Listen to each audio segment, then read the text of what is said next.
There's a particular problem, isn't there, with human waste? Yes, we've been hearing about these rubbish, at higher camps, even sometimes at the base camp. But then, the human waste, the poo, so to say, that has always remained a huge problem, even for cleanup campaigners, particularly at the higher camps where, first of all, it's very difficult to reach and then also very difficult to clean up. And that's why authorities have brought this new rule, asking climbers to bring back their poo.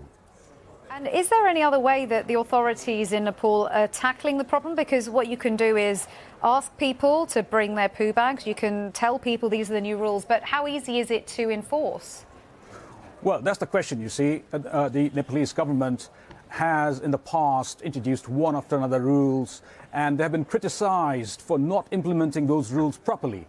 Now, the difference here is this is being introduced by the local authority. This is the Pasang Lamu Rural Municipality that oversees parts of Everest region, including the base camp. So what they're saying is, unlike in the past, when central government used to say something and then forget it, we are here on the ground, we will supervise it, we will implement it, and if people don't bring the poo back, then we're not going to give their deposit, the garbage clearance deposit back. That's $4,000 per person.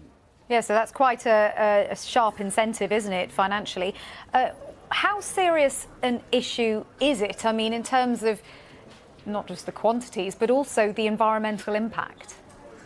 Yes. So, see, the thing is, what we know is every year the figure seems to go up. So what? Now we're talking about between 400 to 500 climbing permits being issued every year. Now, multiply that with 3, because 400 to 500 climbers, meaning they'll have support staff that will translate into 1,200, 1,500 people going to the mountain. So imagine how much of those rubbish, how much of human waste. Now, that is very, very challenging. Some groups, as you said earlier, they do use biodegradable bags already, but not all of them. Many of them use open spaces, crevices and all that. Now, that's the problem here is there are some locations where there's no snow because of windswept, very difficult windswept condition, and also because of climate change, the temperature rise exposing those rocks, barren rocks, and that's why they're becoming stinky. And that is why this is becoming difficult. The authorities are telling me some climbers are even falling sick.